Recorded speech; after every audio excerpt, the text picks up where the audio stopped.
done and for stepping in to help organize this event today. Thank you, Beats and Janie, for your generous support and help.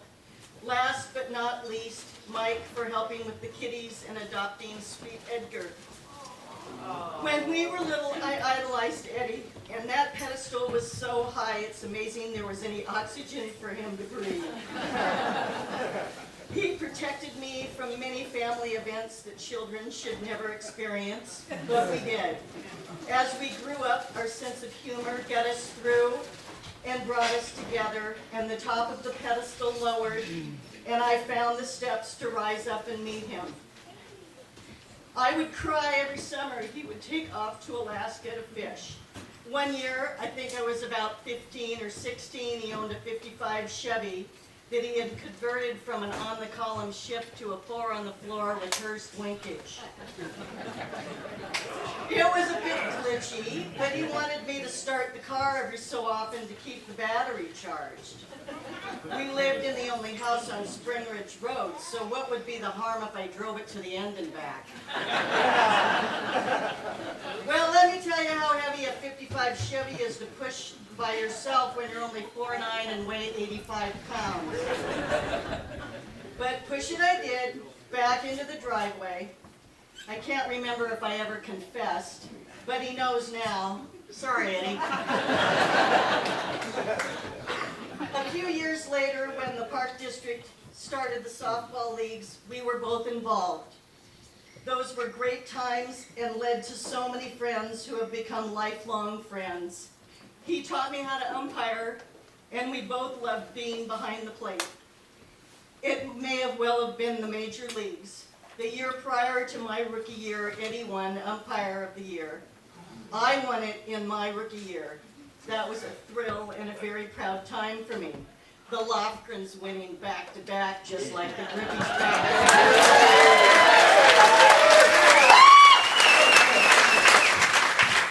I want to acknowledge some of his achievements despite the difficulties he faced in life.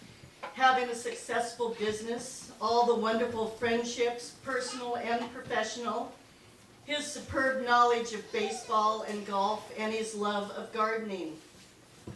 Over the last several years, Eddie and I talked quite a bit about finding inner peace and joy. I was always the very emotional one. He was quiet and kept things inside. As I read books and talked with people who became mentors to me, it started to make sense, and he took notice and wanted to know about my shift, my growth. I was only too happy to help my brother find his path to peace. So the conversation started. Some of my thoughts on this may be considered woo-woo to many, but Eddie would listen and ask questions without ever judging me. He honored my opinions and accepted me and them because he saw they worked for me, and even if he didn't get it or understand it completely.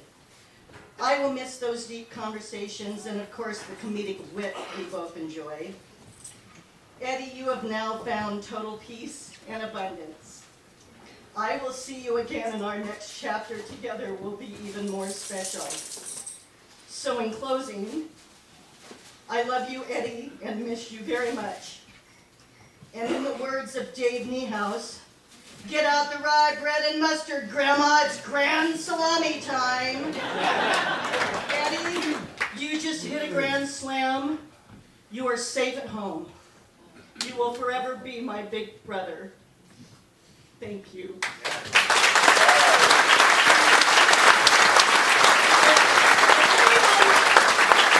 If anyone would like to come up and share funny stories, the mic is yours.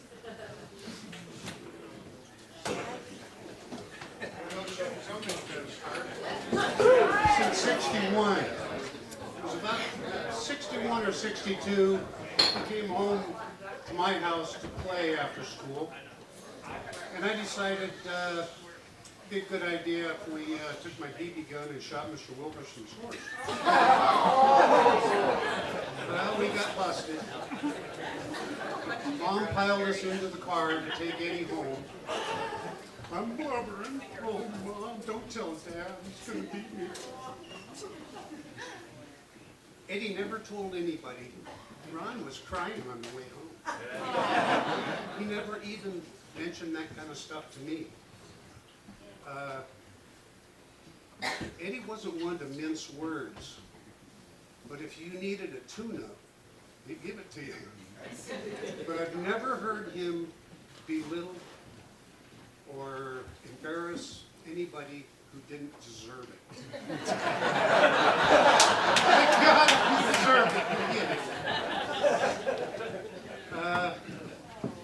I think everybody knows Eddie liked to party hard. He worked hard. And, like me, he likes beautiful women.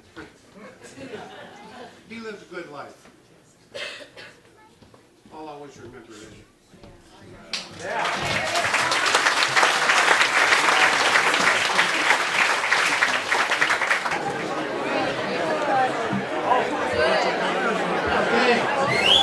Up next, just because nobody else is,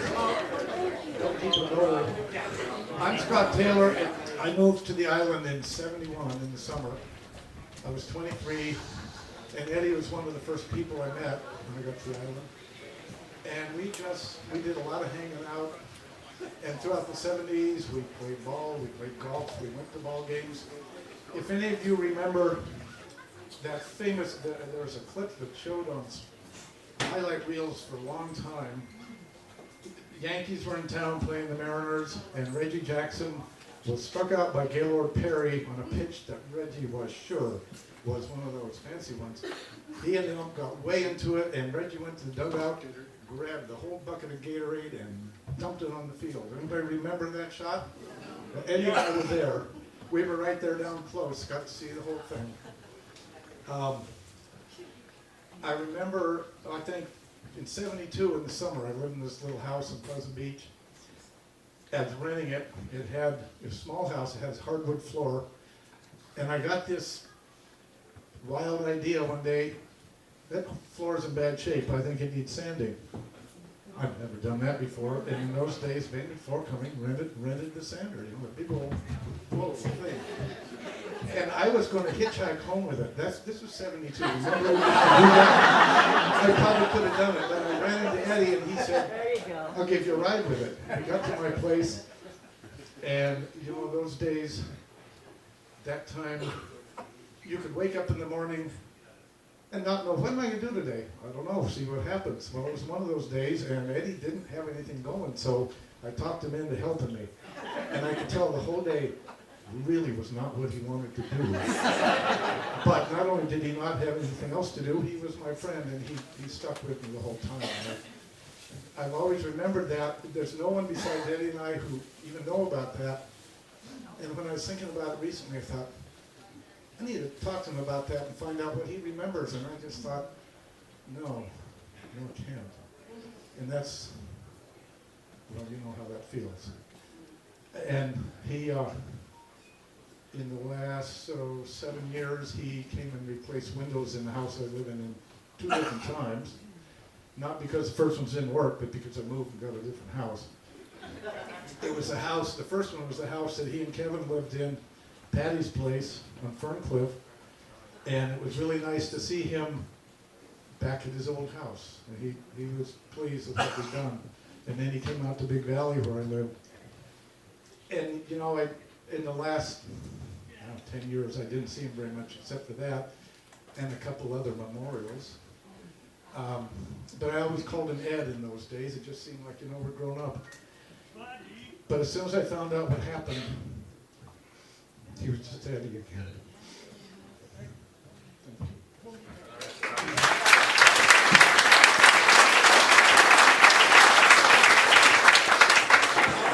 Hi, my name is Steve Brown.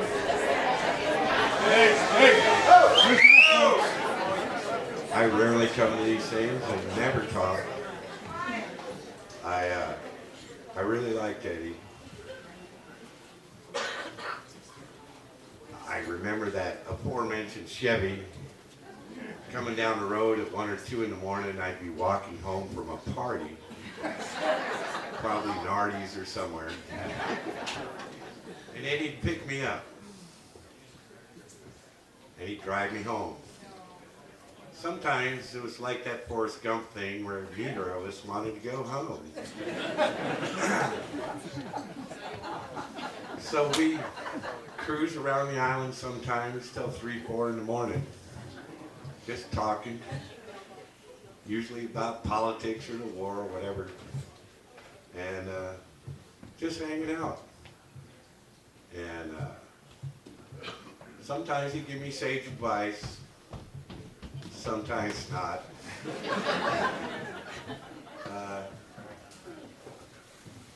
I saw him 3 or 4 months ago, and we were talking a little bit about that.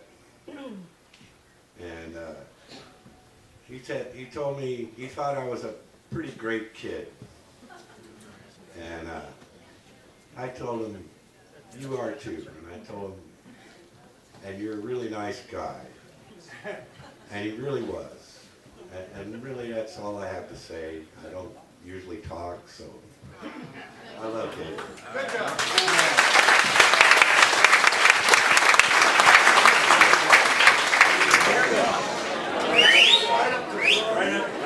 Really close, right?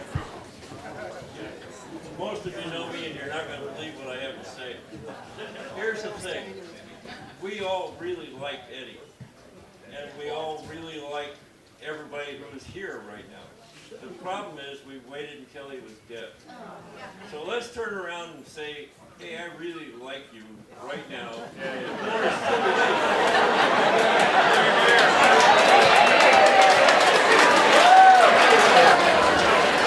All right, there's more.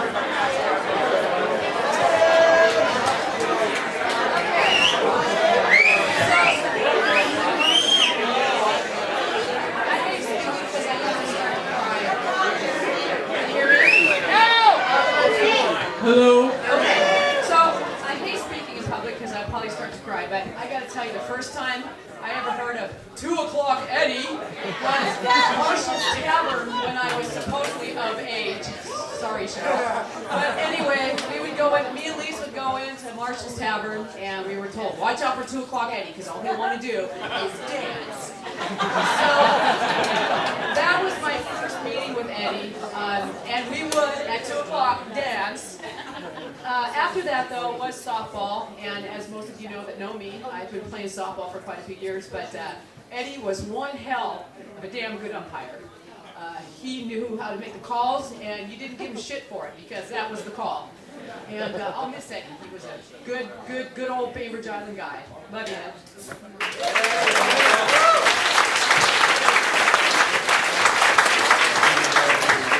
If there's any doubt as to who the funniest guy in the world was, I'm here to tell you, to remove all doubt, that it was my buddy Eddie Lofgren. Eddie had a talent. He was quick as a cat with a joke. He was sharp as a tack. And he had a heart as big as Montana, as big as Bainbridge Island. You could always rest assured, you could always count on this when you're going to spend time with Eddie, that sooner or later you will be laughing. Am I right? Am I right? It was inevitable. It was his charm. It was his talent. I think it was his calling. It was so much fun to hang with Dad. It almost hurts. It does hurt because we can't do it anymore. We can do it in spirit. I'm going to share you one story that actually started a whole legacy. Scott mentioned it earlier. We were at the King Dome. And it might have been 82 or 83 or somewhere in there. And there was 4 or 5 or 6 of us, and we were having a good old time. You know, Bill the beer man was taking good care of us. And we started talking about what would the most obnoxious night at the King Dome be? Because there's only about 600 of us there. You remember this one? There's only about 600 of us there in the entire dome. Angels who were in town, everybody said, so what? They got Reggie Jackson. It don't make any difference. You know, nobody's going to the games. We're in last place. We'll always be there. So anyway, we got a whole row, and everybody's got their King beers at the time. Sure, those were $3. I don't know what they are now. 10. That's also what you made it now. So we're talking about what the most ridiculous combination of a promotional night could possibly be. And I said, well, I mean, they could give away Ford pickups and girls in bikinis. You know what? Yeah, I guess they could. It might get a little pricey, but it'd be good for attendance. Yeah, it would. So I had to go to the bathroom. I went up there, made my way to the crowd. I'm coming back down, and then he grabs me by the shirt and he says, "I got it." Might need a rim shot on this one, Doug. He says, "I got it." I says, "What you got?" He says, "Hard liquor and handgun night."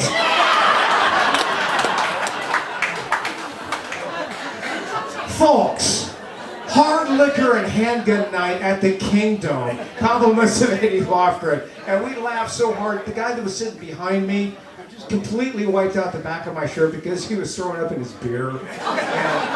And I'm here to tell you tonight that it was so much fun spending as much time as we did with Eddie and his beautiful sister and his wonderful mother and everybody, all of his friends on Bainbridge Island. I'd just like to say thank you for that, and let's remember the good times and try to create some more. Salute.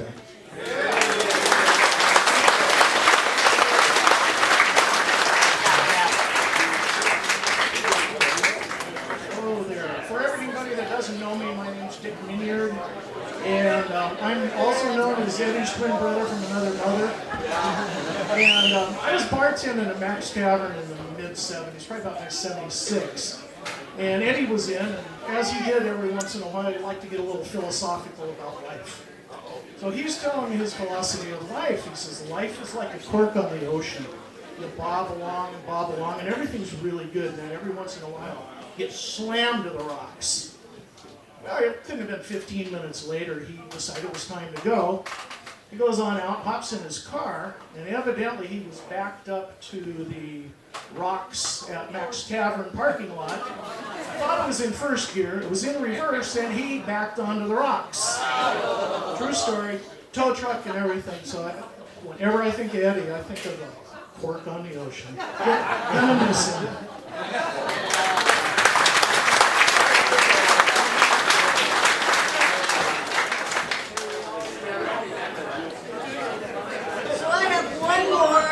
Just a quickie. When I was pregnant with my daughter Darby, you know, of course the baseball references go rampant in our family, but Eddie wanted to know what to call this baby growing in my stomach, and I wanted a surprise. I didn't know if it was a boy or a girl. So he came up with Satchel for Satchel Paige. And since I was carrying it, the baby, and so raw Eddie. I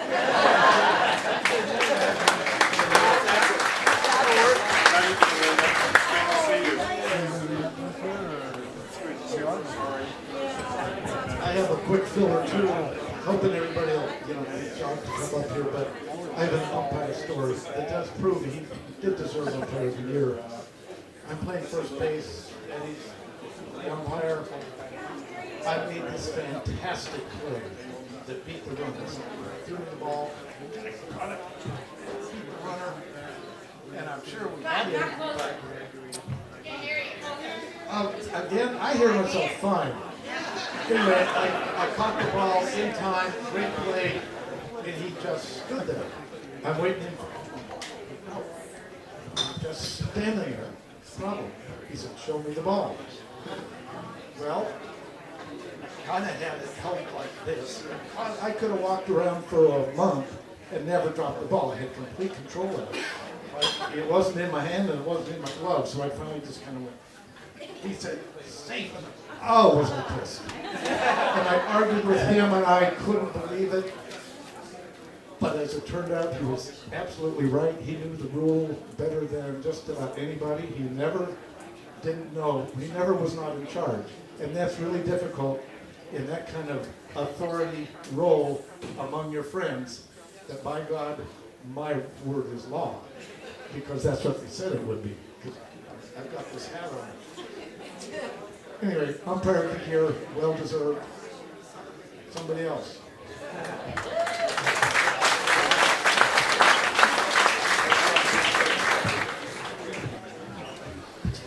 I've had a boat now for about 23 years now.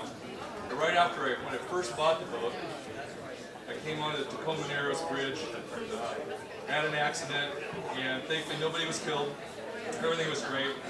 And the next week, I was meeting my wife coming off the ferry, and I was at Hall's Brothers. And I walked in for a beer, and Eddie was there, and so was Tom Falk, who's no longer with us too. And the three of us sat around drinking beer and talking about this accident I had. And we came up with the name for my boat, the Narrow Escape. And I still have that boat, still got the name. So thanks for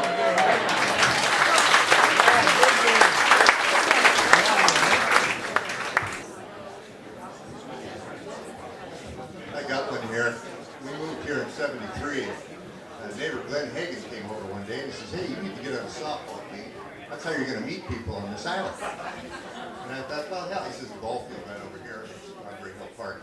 And I get on this team. Eddie Lofgren is the pitcher, and David Johansson, a bunch of guys around here were on these teams. And we're playing a Martinique. And I don't know anybody, okay? Eddie sticks me at first base. He says, "I want you to back up." Some guy named Butch French. Yeah, ball or ball. Anyway, he says, "Why don't you step back a few feet?" Shit, I can handle it. Jesus. Back here. He says, "No, I mean step back.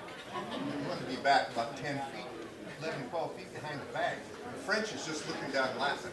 And I don't know this left-handed guy, but he's got muscles on muscles. And Eddie said, "I'm telling you, move back." And I look in the right fielder, he's against the fence. But okay, I step back, first swing, Butch hits that ball, it bounces about from here to there, hits me right in the sternum. I mean, knocked me in my ass. Bam! I fly there, Jesus. The ball ripples off the side. Prince runs over, stands at first, and he walks over, gets the ball. He says, "Jesus, maybe next time you'll listen to me."